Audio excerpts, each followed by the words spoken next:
When people hear Seven Power Contractor, we think seven-figure contractor. But Seven Power Contractor is a whole different ballgame, and it's a really interesting framework that you've laid out that really helps people get clarity. Seven Powers really mirrors when I would go to someone's home and they wanted to build a new master bathroom in their upstairs. And I go, I need to go down to the basement. They go, well, that's not where I want it. I want the bathroom up in the thing. And I go, totally understand that. But if the foundation can't support it, there's nothing I can do up there. And those seven things are planning power, operating power, staffing power, sales power, sales coaching, marketing power, and then financial power. So there are seven building blocks. The problem has always been this. How do you know whether you're listening to a genius or an idiot? How does that fit into this planning? How does that fit into operations, staffing, sales, marketing? How does it fit into those boxes? And does it work with the other stuff? That we had too many ideas that never got implemented, 20 different projects that never came to fruition, and it takes the heart out of the staff.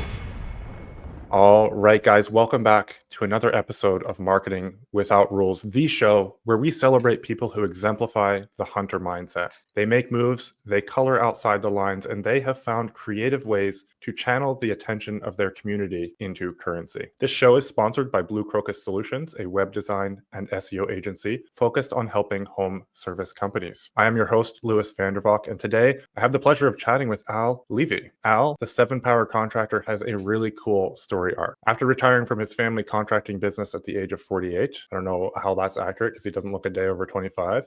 After doing that, Al began sharing the camera.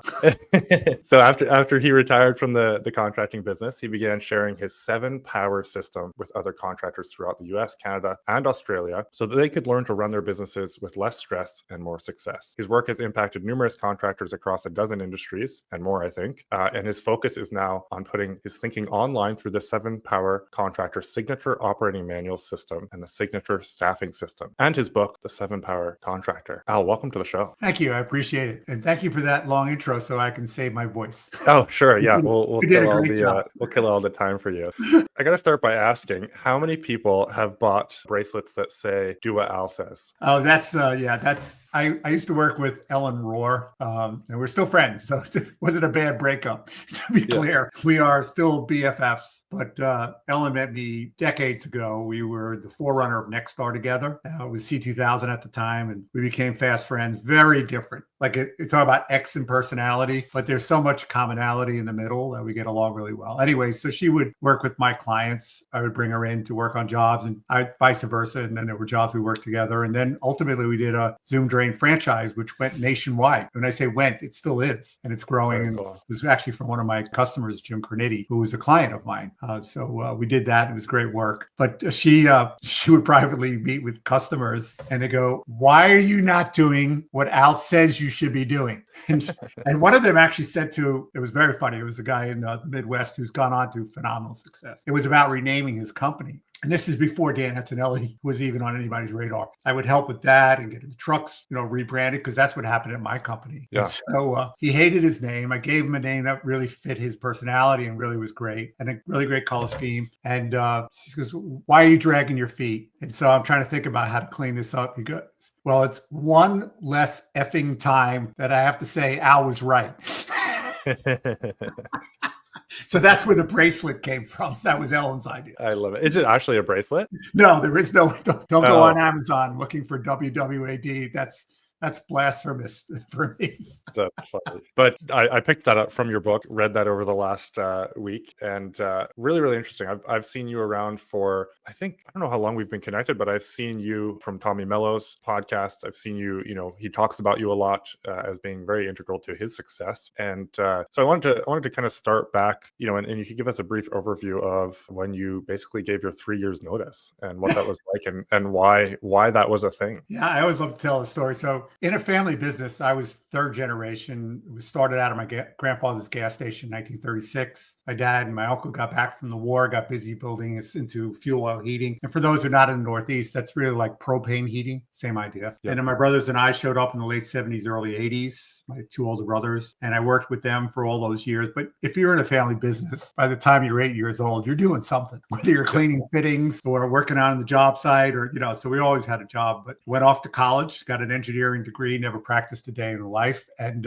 also, while I was at college, I worked 6 months a year. So when I was not on college, I was at work. So I built up a lot of time on my clock and came at, I guess it was 3 years before I wanted to leave. And I wanted to go out because what had happened was every day at my shop, and tell me guys, if this sounds familiar as any kind of contractor. Every day I felt like I got hit by a tidal wave. And when I picked myself up, the next tidal wave smashed me. And so that was the life that I was living. Now, to be fair, I was making really good money. Some of you guys out there have the tidal wave effect, and it's a bad money situation, which is double the jeopardy. Yeah. But I knew very early on in my probably early 40s that unless I changed my ways, I'd be a really rich, dead young guy. And that was not my goal.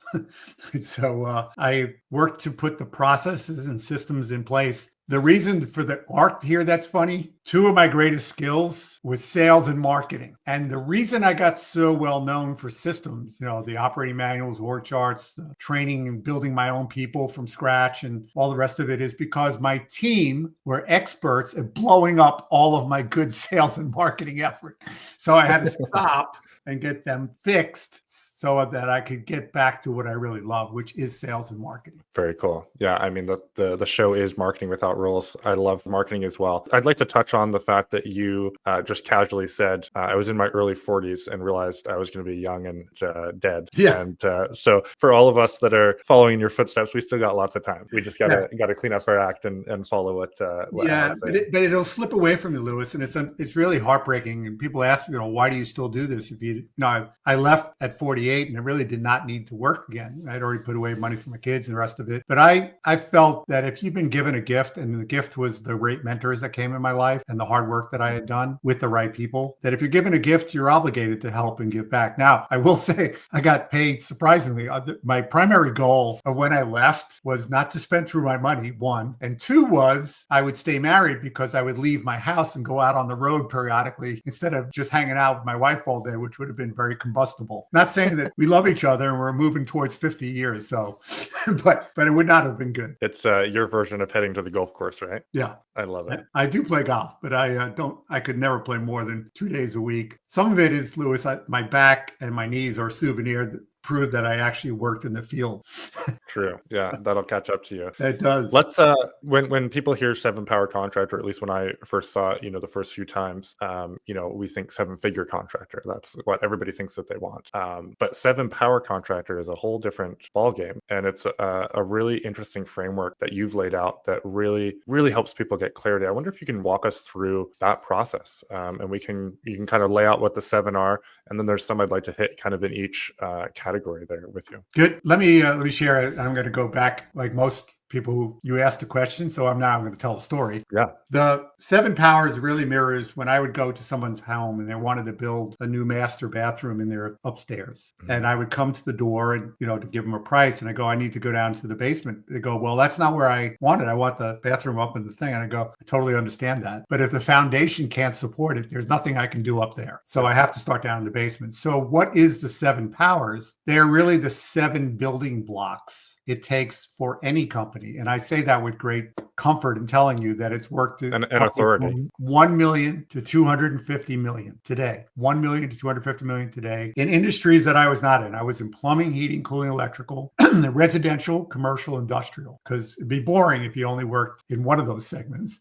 So talk about needing to justify, but I worked with a condo builder. I worked with a commercial photographer. I worked with commercial roofing people, a kitchen cabinetry. These are things I didn't do. Contracting is really pretty much all about the same, and you need that strong foundation. And I believed when I was young, and I'm talking about when I came in full time to the business, when I graduated college, so I was probably 23, 24. And I thought, man, there must be 7 million things to do because I feel like I'm a pretty smart guy, but why am I not mastering this? And why is this such a mess? And when I finally settled that there are 7 things to do, it was a great comfort. And those 7 things are planning power, operating power, staffing power, sales coaching, marketing power, and then financial power. So there are 7 building blocks. And the importance for that is all of you listening. I feel bad for you. And the reason I feel bad for you is I felt all those years ago, decades ago, wow, there's just so much information out there. When what was I talking about? Trade magazines, webinars, seminars, and events. And then your network. Today, there are a billion events. You could live on the road and never be at your own business with all these events out there. And then if that isn't enough, there's so many social media platforms and so many people with a megaphone talking to you. And the problem has always been this. How do you know whether you're listening to a genius or an idiot? And that's really your challenge. The other challenge is not all information you get fits together. In the book, I refer to it as Frankenstein. And then I realized there may be people who don't know what Frankenstein is. So here's what it comes down to.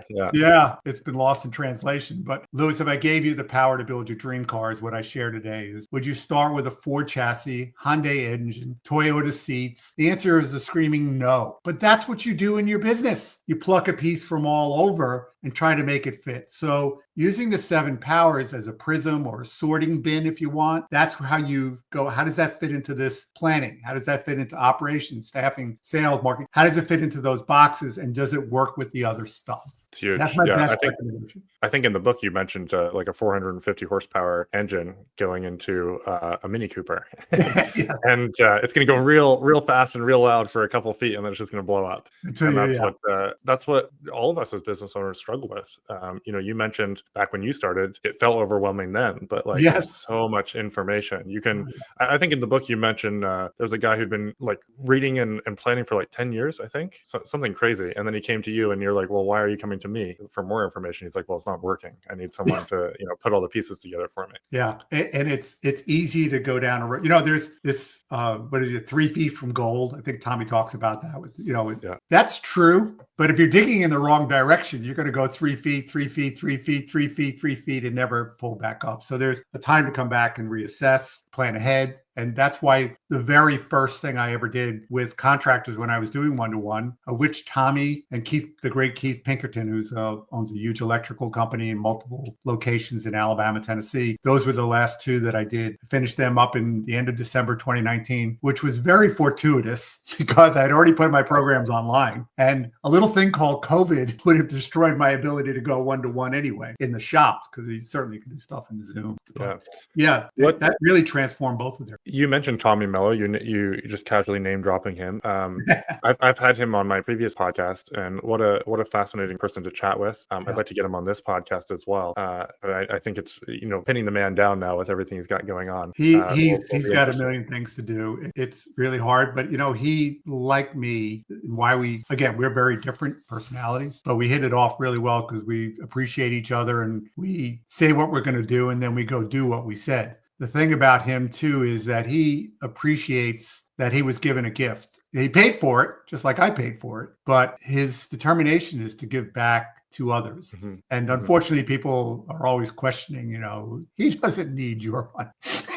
He's got plenty of his money, and he's earned every bit of it. People look at the end of the story, Lewis. I remember, and by the way, this, if you're really young, this is going to sound like a long time ago, but to me, it's like an hour ago. I walked into his company in 2017, and this is not a story I'm telling out of tale here. He was 15 million in sales, so he figured out how to make the phone ring. The problem was he was 15 million in sales and losing money. And so my job was to stop him from hemorrhaging. First thing first, put the systems in place that we could start making money. So we got to 15 million and making a lot of money. And then he comes to me, and we're not even working that long. And he says, oh, I'm going to be 100 million. And I had already known Tommy, and I go, yeah, no doubt. But we're going to use these systems to get there. Yeah. And then, of course, he blew it away to where he is today, 250 million. And then he's going to be $1 billion. It's not even a question. Yeah. But the point about it is people don't realize the effort that he puts in, and it's time, energy, and money, right? The 3 things in the universe that you need to balance. I've worked with contractors, as you can imagine, from all over, and most of us really want to do it, but that's at least what we say. And periodically I've run into people who go, I really want to grow this company 10x. And I go, I love big dreams. So what are you willing to give up? Well, can't give up my yoga lessons, and I can't give up my surfing time. I mean, surfing, and I can't give up, and I can't give up. And it's going to be hard because Tommy gave all of that up. He drove 190,000. He never had a new vehicle. Everything I ever met him in from 2017 to 2019 was a secondhand pickup truck, 190,000 miles. He was sleeping on a cot in one of the apartments that he had. He didn't own a house. Yeah. So when you talk about what are you willing to give up is what I'm asking all of you who are listening. It doesn't mean forever. No, it's interesting. It's been really, really interesting and inspiring watching the journey. And I was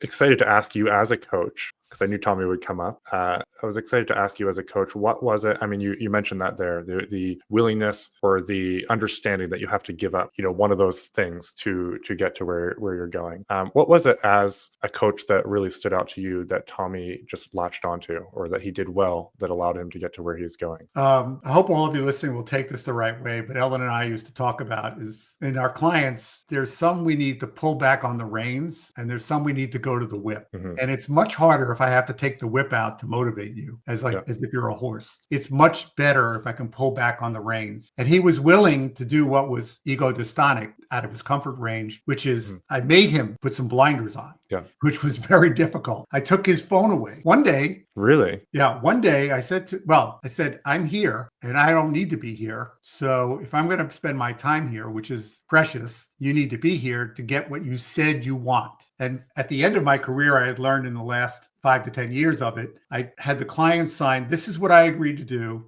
And then I would sign, this is what I agreed to do. And then I said, we're both going to put it in the drawer. And when one of us drift, we're going to take it out and get back to why we drifted. And so I said, Tommy was looking at his phone. So I said, Tommy, put your phone away. And he didn't. So I got up, grabbed my stuff, and he goes, where are you going? I said, I've told you twice to put your phone away, and you have not. So now I'm getting up and I'm leaving. And he goes, I thought you were kidding. I go, well, now you know I'm not kidding. And he did. After that, we didn't really have to revisit and I wasn't trying to be cruel. I wasn't trying to be, but it was a good coach understands my feeling too is I'm empathetic. Yeah. I may sound like, hard, but that's not really my core. I'm cheering for you. And Tommy is obviously very well known, but he's not the exception. I have a ton of people that work with me one-to-one have now made generational wealth. And all I can do is applaud because they did the work and they're very gracious about how the work helped them. But Lewis,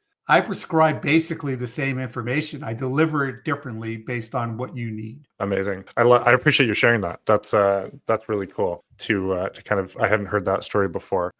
With that setting, and saying, Tommy's not the exception. Sure, he's one of the more well-known students of yours. But with that setting, let's go back to let's talk to the contractor, to the business owner. Again, it doesn't have to be just contractors. You've worked with a ton of different ones, and I was reading the book and I was like, it was jumping out and giving me a message too as I went through it. But let's say we're just I've worked with SEO companies. Amazing. Yeah, and the reason I had to work with the SEO company is because they were messing up the work that my client was done. And he goes, you have to go down there and fix the company. So I said, well, I'll go down and visit and we can do what we can. So a good example of what happened with this SEO company, because we are talking a marketing platform, had a lot of young kids doing a lot of great stuff, but nobody was communicating. And the processes were all complicated or supposedly known. And I go, so do you have a checklist for doing the SEO or the pay-per-clicks? And the two owners say to me, no, we don't. We probably need that. And the kids at the table,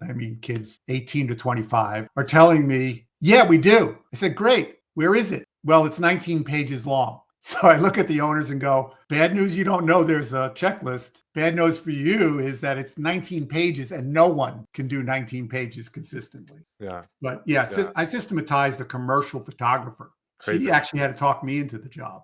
I love it. Yeah. I love it. So we've got that business owner that's running around with their head cut off. They're trying to do the 7 million things. Let's start with the planning. You break it down really simply in the book. Of course, we could have a whole podcast about planning, but can you break that down simply for the listeners? The process of just whittling things down. Basically, it just comes down to every one of us have a million great ideas. And as we talked about before, next time you talk to somebody, you go visit a shop like we always did. We would go to somebody else's shop for 3 reasons. One is to discover something we weren't doing that might work really well for us. 2 was to see if something that we were doing was also being done there. Remember that when we get home, we should continue doing that. And then we would see something that was a disaster and go, let's make sure we never do that. And so there's always a reason to go to a shop to see that. The main idea was that we had too many ideas and ideas that never got implemented, which really just gets you nowhere, or partially too many started, 20 different projects that never came to fruition, and it takes the heart out of the staff. So we agreed to basically, it's If you read the book, you'll get the whole story. But we created this top of the funnel. Think of a funnel for a minute. The master project list is this 100, 125 projects that no matter how much money you have, no matter how big you are, it's really goal to be something done in 3 to 5 years. And it should mirror the goals you have for your company, which is gross profit, gross sales. What is it that you want to do? So those projects and habits, they're not just projects, they're habits. Things like steps of delegation, steps of corrective action. There's a lot of things like that need to be there. They go to the top of the list and they wait their turn. They come down the funnel for 2 strainers. One strainer's biggest problem, challenge solved, or greatest chance to grow and be profitable. And by that, they come down to a resting point called the top 30. And again, no matter how much money you have, how much big your company is, trying to work on 30 things at one time will just drive everyone insane. So you use the same filters again, and you get down to your top 5. One of the tricks that I actually learned from working with enough clients is they would put on the top 5 something like marketing. And the question that came up is, when will marketing ever stop? And the answer should be a screaming no. So it's not really a good way to define project. It's better to say I'm going to do a direct mail campaign because there's a start and stop to that. I'm going to do a LSA. I'm going to do something with Google pay-per-clicks or a referral campaign, testimonials, things of that nature, where you can break them down so there's a beginning and end. So that's when you get to the top 5. And the top 5 basically is this. And I used to make them put it on a whiteboard. And I will tell you, the best of them still have a whiteboard. The whiteboard is not in their office. It's out where everybody's in the break room. And there's really 3 columns. What is it that you want done? The middle column is why you want it done. And the last column is what is the status? And if your team says and sees the status never changes, they go same as always. Or if they never see a project or habit come off. So you can pick 3 pretty big things, pick 2 that'll go pretty quick, because otherwise it crushes your team's momentum, but it also is crushing on you. Yeah. So that's what planning power is really about. And the best way to remind yourself is there's the 3 rights. Working on the right thing at the right time, the right way, the 3 rights. Huge. Can you just say one more time what the 2 funnels are, or what the 2 strainers are? The 2 strainers are, it either fixes your biggest problem and challenge. So your trucks are the wrong type of trucks. Guys can't stand up in it, can't stock what it is. They get an hour from the shop and they're missing one fitting because you don't have a model truck stock. So now we have to wait an hour for somebody to run a part out to them, and they're just sitting there doing nothing. That would be a big problem or challenge. Growth and what's going to do the best to grow our business and more profit would be cross-training somebody, or coming up with a better marketing campaign, or referral thing, or things of that nature that would deliver more calls. Because even though there's 7 things I always talk about, ultimately it really boils down to these 2 things, and you will do it forever. So when it sounds short, be happy, be aware you're never going to stop, which is making more calls and more texts. But what do I mean by making more calls? It's a bathtub full of the right amount of calls from the right customer at the right time. And if you're any good, you've overfilled that bathtub to the point where water is dripping all over the floor. Because if you do, you get to decide what you charge, what kind of work you will and won't do, and who will you work for. The problem with the bathtub scenario and why our CSRs on the org chart are under the marketing manager is if your CSRs suck, your drain is wide open. And so a lot of times we blame our marketing company for the failures that your CSRs are incompetent. Interesting. We'll get back to marketing here. You mentioned having your bathtub, in the analogy, your bathtub overflowing with leads so that you can charge what you need to be profitable. Can we talk about the back of the napkin financial planning that you lay out in the book around basically 3 simple calculations that tell you exactly what you need to be charging, based on your profit and how many jobs you need to be, have coming in? So working with Ellen, she really was one that basically educated me, especially was next door as well, about, I'm going to expose that I was not born brilliant. And I made every dumb mistake that you might think you are the only one who ever made. So we used to buy a motor for $30, paid you $30, and we sold it for $100. So we thought, oh, well, look at us. We got $60. And if you don't know about indirect costs and everything, which we didn't know until we learned how to build a budget so that you really know what you're doing, there's no exception for the need to know budgeting. And by the way, it's still very popular books, Ellen Rohr, ROHR, by the way. It's Where Did the Money Go is the first book you read. And the second book is How Much Should I Charge? You read it in that order. And then you get to doing budgeting. Because at the end of it, think of baking a pie. If you don't put all the ingredients on the counter, that pie's never going to turn out right. That's what budgeting is really Yeah. about. And so coming through the budget, the way I got clients to understand that they needed to do it is you ask your accountant to give you your general ledger, all the expenses you had this year, and then you make whatever adjustments to it. Insurance went up, fuel costs went up, whatever those costs are, you make those adjustments. The middle column of the 3 columns is what are you going to do different this year that you didn't do last year to put us in a better spot? Oh, we need more leads in this area, so I'm going to do a campaign in that area. I'm going to put billboards up in this section, or whatever marketing that I want to do, run a social media campaign. But it's going to take money, so that has to be in the middle thing. And if you add the first column, the second column, then you get to break even.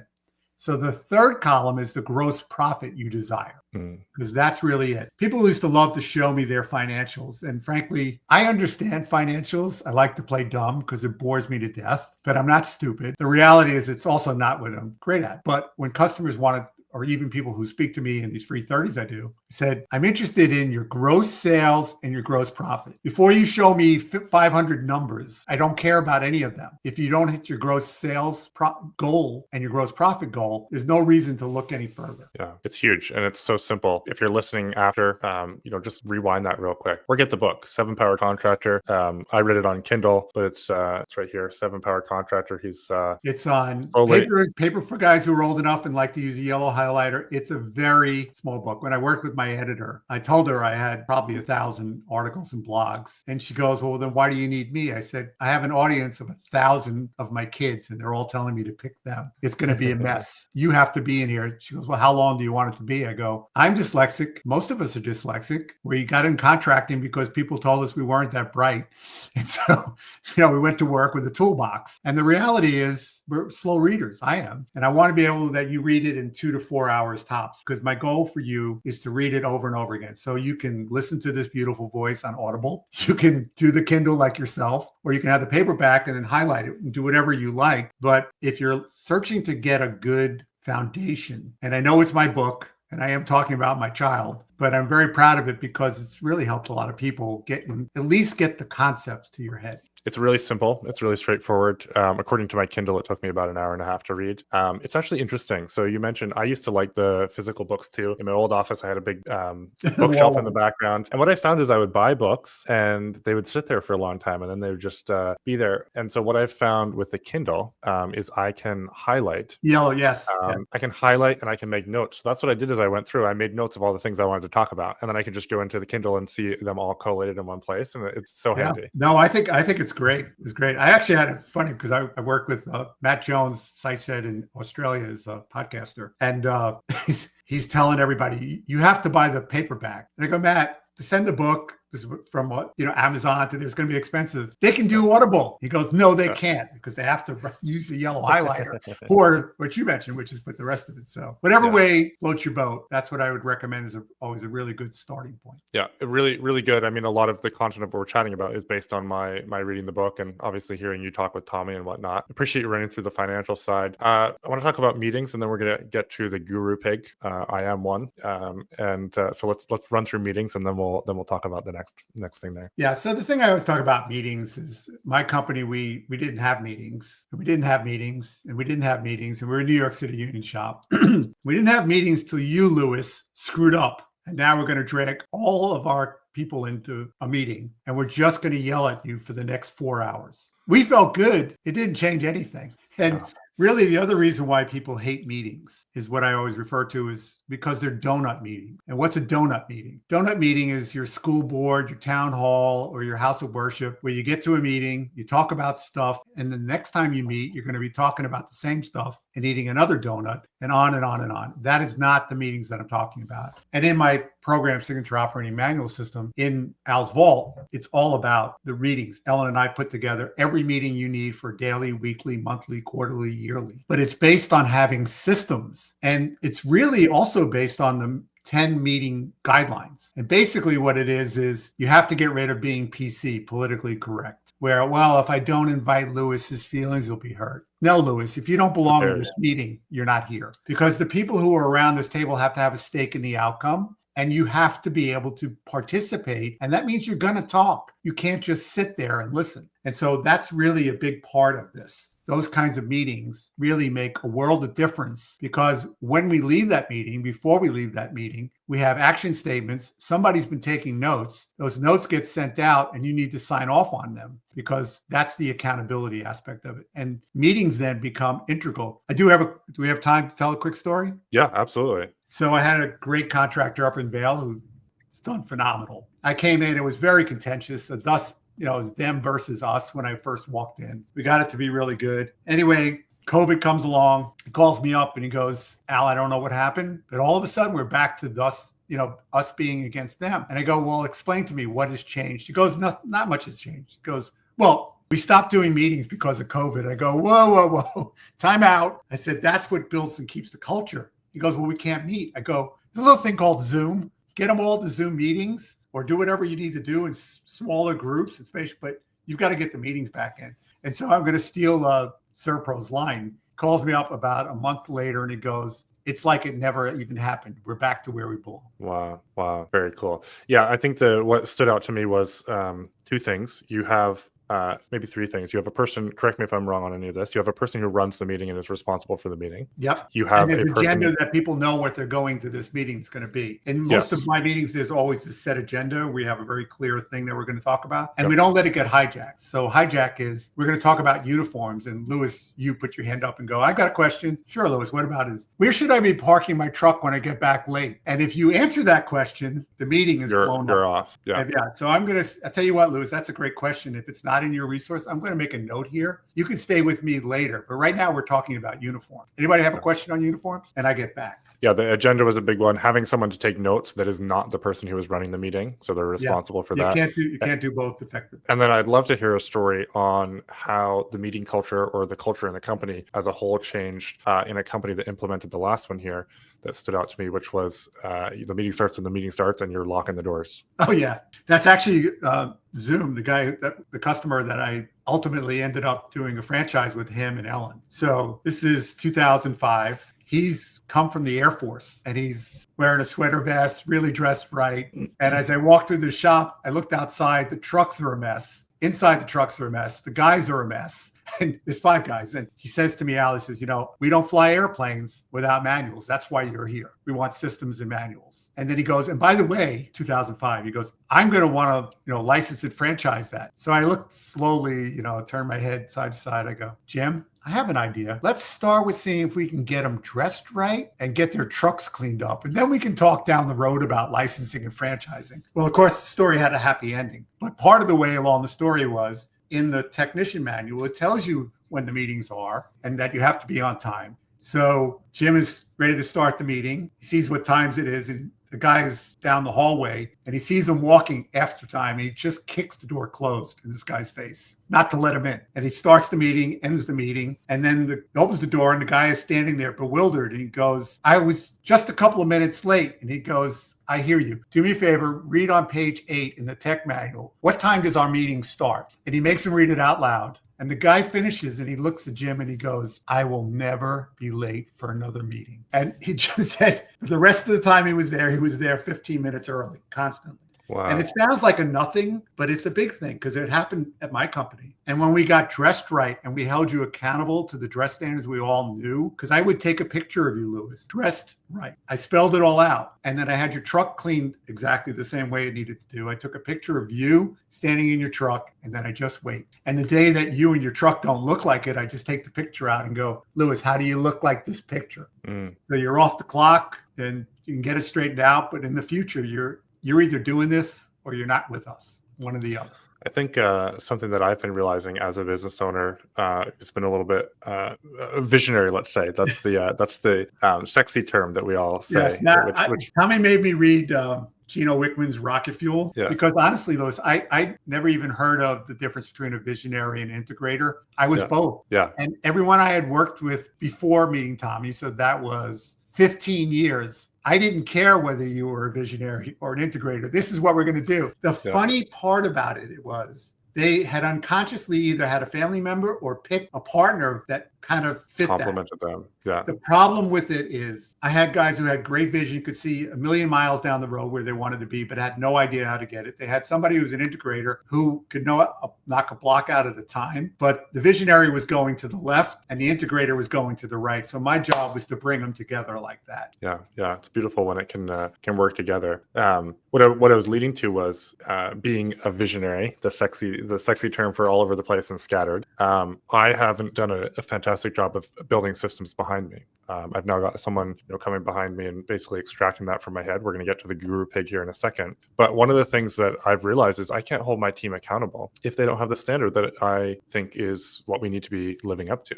So if you don't have a standard for your guys of, hey, this is what your uniform looks like, this is what your truck looks like, this is the standard going forward. Yeah, it's objective. Otherwise, it's like, yeah, you just have nothing to go by. But if you have that standard there, like, hey, when we do a website, this is what it looks like. When we put a blog up, this is what it looks like. Yeah. Then they're not being a bad person. I'm not being, oh crap, I got to go talk to them. It's like, hey, so we didn't meet the standard. How are we going to fix that and keep that from happening again? And so it makes it so much easier as a leader because you're not, dancing around trying not to hurt people's feelings because they signed up and agreed to hold the standard when they jumped into your company. It's one of the questions I always get is, how did you get this in at a New York City union shop? And I said, well, I told the story in the book that about Bobby, but basically they hated waking up every morning thinking they were going to work to do a good job. And then one of the four Levies would show up and go, that's not what I wanted. And what was that based on? It was just how we fell out of bed because there was nothing to check. And so they hated that. And so we said, if you did what we have here and we don't like the results, well, then shame on us. We can change it. But today you're off the hook is what the famous line was. And they really embraced that big time. As a matter of fact, they sold it to the union delegate who was fighting me about putting it in the thing. And they go, oh, no, this goes in the contract because it's in our best interest. This is protecting us from the Levies.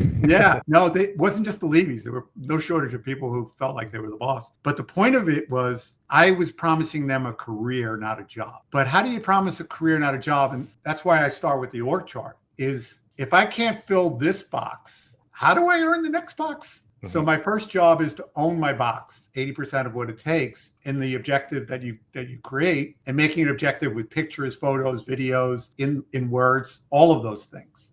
Really make it so that we can have an intelligent conversation about what is or isn't. And that is a much better to go from the objective versus the subjective, which is read my mind. And that was kind of like when we put it together. Now, be aware we spent $150,000 of my family's money back from the 90s. And we paid it off in 2 years, so we're not complaining. What did you spend that on? We spent it on, I had to hire my friend in who was an industry writer. And we had to run meetings, loads of meetings, because he pointed out to me that you're not isolated. You interconnect everything. CSR, dispatcher, and tech, which was really kind of it. Actually, he was much more direct. He said to me, Al, I know you. I said, what does that mean? He goes, you think you can sit at a keyboard, type it all up, and walk out of your room like you're presenting the 10 Commandments, and thou shalt obey. And that's not going to happen. He says, we're going to do this way if I come on board. So he ran the meetings and we agreed to come up with objective. We wouldn't leave a meeting till we had something objective. So we're doing this. And my brother Richie gets to a point where he goes, well, we don't need to define that. They can use their best judgment. And I let it slide the first time. And then the second time and the third time, he says, and finally, I just went up to him, nose to nose. And I said, their own common sense, Richie? Or do you mean their ability to read your mind? Because you don't really want their common sense. You want them to have your common sense, which is not scalable. So spit it out or keep quiet, one of those two. And then we went out to lunch. I love it. Talk about the guru pig. I self-diagnosed from your book. I would say I am a guru pig. Someone who isn't necessarily holding it close to my chest because I don't want the team to know, but I've just not made it a point to let the team know, and not through fear, that they're not going to do it right, and I've got to continually keep my hands in the mix and whatnot. You're the magic man who makes it all work. That's what we think. No, here's my advice to you, Lewis. Don't ever get sick and don't die. Because I was running around with the same thing, and it was, there wasn't lightning that hit me, and all of a sudden I got it. But it was a series of events that finally made me understand that I was addicted to the three things I talk about. Rescue. I loved riding to the rescue. I grew up on cowboy movies, and I liked, being a fireman. If you're a young boy, that's usually, especially in New York, you love being a fireman. So I loved coming to the fire. And here's the sneaky thing. If there were really no fires, I would unintentionally set fires so I could come put them out. Yep. But the worst one was the guru, which you're speaking to is. But unlike you, Lewis, Mars was much more New York sarcasm. So you don't know that, Lewis? Would you like to know? Because I know it. I'm happy to share it with you because you don't know it. Yeah, and when I would do that, I thought, to myself was, look how brilliant I am, how indispensable I am, whatever. And then I realized, okay, so now you hate them all because they're at your door, and now there's 70 people at your door every 5 minutes, and you're hating on them because it's really your fault because you hung on to this knowledge. I'll make one clear one that is really directed to you. We had 24/7, 365. It was not like on a website. It was really, because again, we did commercial industrial where you can't go, we'll be there tomorrow. You got to get out there. We had crews that basically did that. But we did these big commercial jobs. There were really 2 people out of the 25 techs who could run these very big jobs. And one of them named Al Levy, and the other one named Rich Levy. So that meant you could wake us up, even though there are 4 guys on a shift late at night, because they're not equipped to fix it. And we were mad at them. But when Richie and I finally understood, talking about it, is we didn't tell them, how to check the fuel, how to check the spark, how to check the ignition. We didn't run classes with them so that they were more done. So they could welcomely wake us up. But ultimately, when we did do this, Richie and I could actually stay asleep. And when and if they called us in the middle of the night, we didn't even have to go to the job because we could know where they are already at. And a lot of it we could solve over the phone. This is before FaceTime. So the same thing goes for you and for anybody when we're having this conversation. When I say you, I'm going to go to the big you, all of you. I understand it's what you makes you feel important. I understand it's what's special about you. And also understand there's probably never going to be anybody who's ever going to do it as well as you. Because first of all, they don't own the business. You do. So if you're looking for clones, like I said to my brother Richie at 2 a.m. when we finished up calls together, I said, Richie, you don't want a tech, you want a clone. And they are not coming. And Lewis, there's no clones coming. No clones. Yeah, you talk about the 80%, like build a process that if 80% of it is completed. Dan Martell talks about this as well. 80% of done, 80% done is, I forgot how he said it, but yeah, he basically says the same thing there. And I also talk about perfectionism, because perfectionism is the real danger that we don't really speak to. If we're the only one, the reason that many of us have risen to the top is because we are perfectionists. Good enough is not good enough. We're the backstop. When all else has failed, who's coming in to be the guy who's going to pick it up? Yeah. But it's a double-edged sword, because if I'm always in my garage building the perfect race car, your car is on the track already beating me. Yeah, I got to get out. I looked up the quote here by Dan because it was I couldn't leave people hanging. 80% done by somebody else is 100% effing awesome. I like that. I like that a lot. Yeah. So empower your people. Al, this has been a blast. Really appreciate you putting out the book. Sharing that. Talk a bit about your online stuff. I know we didn't get marketing is a section of his book, so go get the book. I'm going to leave you guys hanging there because this is. I did share marketing about the bathtub, which is a thing they do. But one big thing about marketing, if you don't have a marketing plan in writing, you don't have a marketing plan. Let that soak in. It's really about a marketing plan, and there's really 3 elements. Marketing budget, which is fuel in your tank. Marketing allocation is what are the 3 main drivers. Doesn't mean it's the only 3 ways you go to market, but it's time, energy, and money are spent on those 3 drivers because they have the biggest impact. And here's the one that you all miss, because I missed it for years, is a marketing calendar that's populated backwards through the year. If you're like me, busy, phone goes dead, I pick up the phone thinking something's wrong with my phone. It's too late to get your marketing moving. You've got to have that in the stream already. Yeah, it's you can't you can't start once things gets quiet. It's 90 days at least too late at that point. That's why working backwards through the year minimizes that for sure. But here's the thing, Al. I found the rest of the book so impactful that I think people need to go pick up the book and read, because marketing is like one of the last things that you hit. You talk about getting and everything there's a reason for that. Yeah, because you're already on fire, and if I teach you marketing, I have taught you how to put more gasoline on your fire. You follow? Yeah, and then if you're putting gasoline on a fire and trying to deal with it with a broken fire truck, you're not going to get very far. So Not far at all. go read the book. But you also have the online stuff, which basically is a 90% complete blueprint for someone to build out an operations manual. Talk about that a little bit for people, and obviously so the I'll first include program that. is Signature Operating Manual System, SOMS, and that's on my website. If you go to products, so the website is the number 7powercontractor.com. number7powercontractor.com. There's a lot of great information. Again, I know it sounds bad because it's from me, but it's time tested. And there's a load of information in blogs. I put a lot of stuff here to help you. Having said that, yeah. But as far as if you go to the products, there's the book. It's a great place to start. But Signature Operating Manual System is the org charts. There's 3 types of org charts you need: a box chart, depth chart, flow of communication. And then how do you cover the boxes is well-written operating manuals that don't try to cover 100%. They try to cover 80% so that your staff can get empowered. Otherwise, they're just going to be standing at your door or on your phone going, got a minute to the day you die. And then that leads to the second program, which is Signature Staffing, because some people won't follow you the whole journey. Staffing is like a train. Some people hop on, some people hop off, some stay forever. You won't know. But while they're on the train, it's your job to get them able to fill the box and start earning, if it's possible, to go up. So Signature Staffing System is the second program. Very affordable, given what I know of trying to build those things without getting outside help. You're just going to spend a long time and probably never get anywhere. $150,000, and mine was a fraction of what's in this program. Yeah, crazy stuff. Well, Al, thank you for coming on. Thank you for sharing your nuggets. Again, I'm going to go back to what I said at the beginning. You don't look a day over 25, so I don't know where you get the 48 number, but you certainly have shared a lot with a lot of people. Thank you for pouring into me tonight and those listening. Guys, as always, go back and find a nugget. This one we didn't hit marketing as much on purpose, because I think that everything that Al brings, you need to get dialed in before you really hit your marketing. I've said this before to people coming on as clients. We're amplifiers. We can't create a fire, start the fire for you. You've got to start the fire. You've got to get your foundation in place. But if there's nothing you do but this one thing, go grab Al's book. This isn't a promotion that I get anything from, aside from potentially helping one person, because I read through it, really enjoyed it, was impacted by quite a few different things that I'm going to be implementing in our business. So go get the book. It's a quick read. Took me an hour and a half to read through it, and I'm no world-class speed reader. Go do it. Read through it again. Listen to the podcast here and go take action. So there's a quick and easy action step there for you from the show. Al, appreciate you again. Guys, we'll see you on the next one. Talk soon.